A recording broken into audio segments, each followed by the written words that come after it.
Hello everyone, this is Aida Gholami from Agreement Research Company, and in today's video I'm going to show you how to do weighted average in Excel.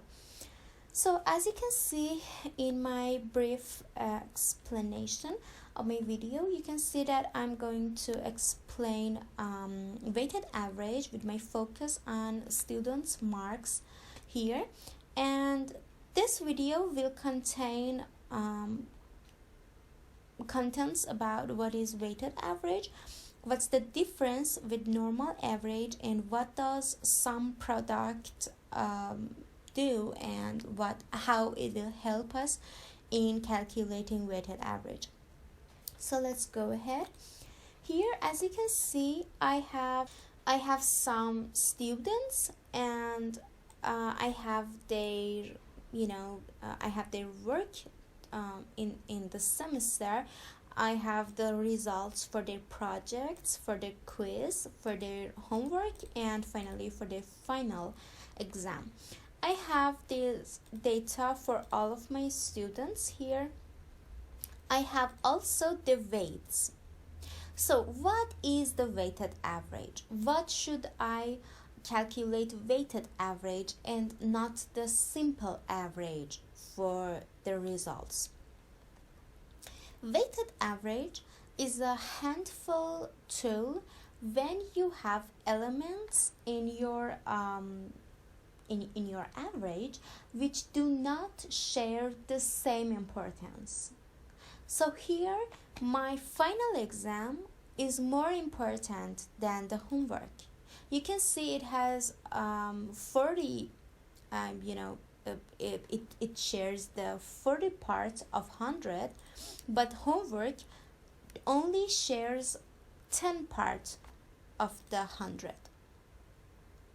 So here is what weighted average can do for us.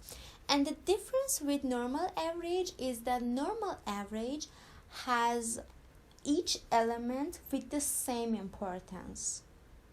So they are not different in terms of importance. They are the same. So let's get to calculate the total numbers for these students. Here what I will do is to first put an equal mark, then I type SUMPRODUCT. Now the SUMPRODUCT is the function which returns the sum of the products of corresponding ranges or arrays. What does it mean? It means that when you select the function, it wants the first array. So you take the first array and then put a comma and select the second array. What this function will do is that it multiplies each cell to the corresponding cell, and then goes to the next cell, multiplies this cell to the corresponding cell, and then it sums all these values, all these multiplications, and then if you want the weighted average, you always should put a divide mark and then divide it to the sum of these weights. But here, as my weights add up to 1, it doesn't have any effect. But I will suggest to you that you do this all the time, because if they don't add to 1, then you will have problems. Okay, so now I press enter and you can see the total mark for student number 1. If I want this number for each one of these students, I just have to press Ctrl C and then go for Ctrl V in each student.